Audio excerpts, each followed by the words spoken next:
beaten by anything! Sooner or later, those without it have nothing! No love, no dreams, no strength, no freedom! And once it all sinks in, no hope.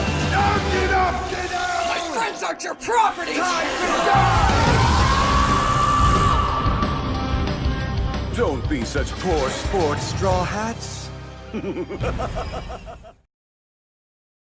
So I am a big fan of One Piece. Dragon Ball Z is obviously the nostalgia one that I hold more dear to my heart, but honestly, I think One Piece is a better show. I like it a lot. I'm watching it now, but I must admit, I am not even close to caught up. I have met the original 5 characters. I'm on episode, I think, 52. Haven't even left the East Blue yet, but I do recognize some of the characters, because I have seen newer episodes where Brooke and Frankie were in the show, and there were a few characters that showed up that clearly we were supposed to know, but I just haven't gotten to them yet, so I kind of missed out on that. But I have definitely watched enough of the show to know the core mechanics of it, to know the basic premise, to know the main characters, and enough to appreciate the movie, because the movie is pretty cool. One Piece Gold. Very appropriate title, by the way. Gold, gold, gold, gold, gold, gold, gold. It's everywhere. That is the nice thing about this movie, is that I don't think you have to be caught up to watch it. I think it is one self-contained story that starts and ends its own arc. So essentially the crew of the what's the name of their boat?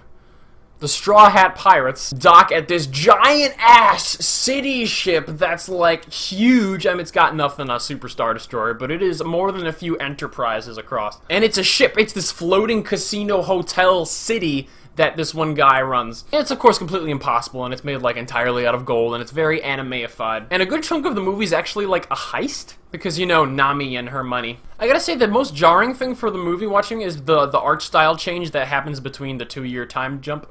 I mean, just because I'm not caught up in the show doesn't mean I don't know what's going on. I got friends in high places.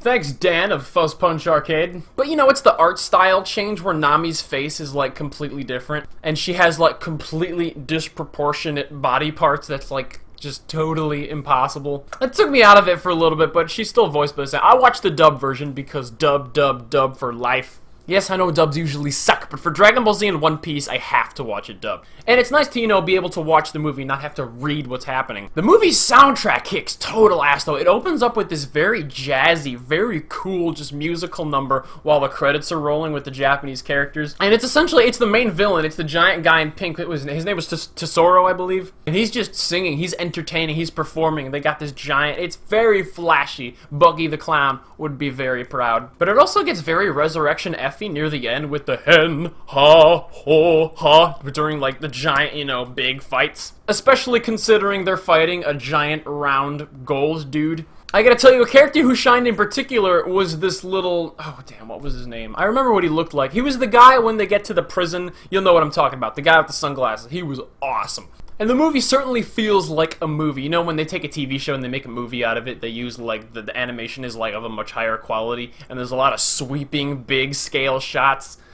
It gives you that kind of theatrical feel. The fights are huge and awesome, and in One Piece fashion, there are some very dark, very depressing flashbacks. And it feels like One Piece through and through. I liked it a lot. Hope you can handle butts, though. A lot of butts in this movie. And, like, while I would initially want to be like, that's bad, that's sexualization in the movie, the reason I appreciate it is because it makes sure this anime is aimed at adults, where Dragon Ball Z is very TV PG now, and I hate that. One Piece is very TV 14. You know, there's swearing and drinking and gambling and all kinds of, you know, not socially acceptable things in a TV PG movie. The violence isn't toned down or anything. There are parts where, like, people are really bloody, but there's still, like, okay, realistically, Zoro should be cutting people in half right now. And I gotta say, seeing all these characters being part of the crew, it makes me really excited to rewatch the show and meet them for the first time.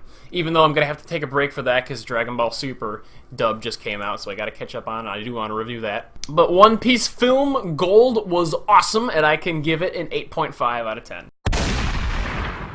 It was in a very brief Fathom event theatrical run, so your chance to see it in theaters is probably already gone, but I'm sure it'll be on Blu-ray soon. The movie is self-contained, but it requires knowledge of the characters to fully appreciate. Like I said, I knew 5 of the 9 crew, and I thought it was plenty understandable.